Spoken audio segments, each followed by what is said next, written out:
अखंड ज्योत ग्रुप द्वारा संतरामपुर माहीसागर से रडुजा साइकिल यात्रा। जब संतरामपुर की अखाड़ ज्योत ग्रुप समूह से साइकिल यात्रा मालपुर पहुंची, तब मालपुर निवासी सुमन भाई ने गर्मजोशी से स्वागत किया और इनकी ओर से भोजन एवं आवास प्रदान किया गया और अच्छे से सेवा कर इन्होंने विदाई दी।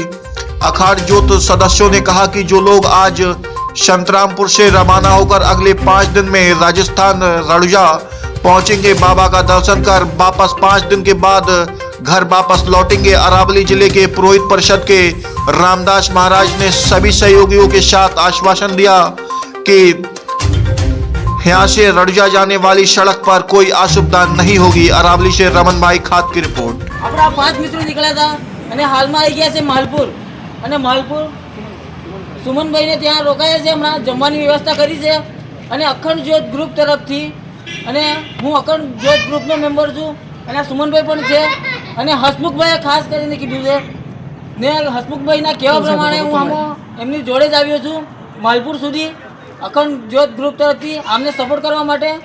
તો તમે પણ આગળ સપોર્ટ કરતા રહેજો। બોલ રામસા પીર કી જય।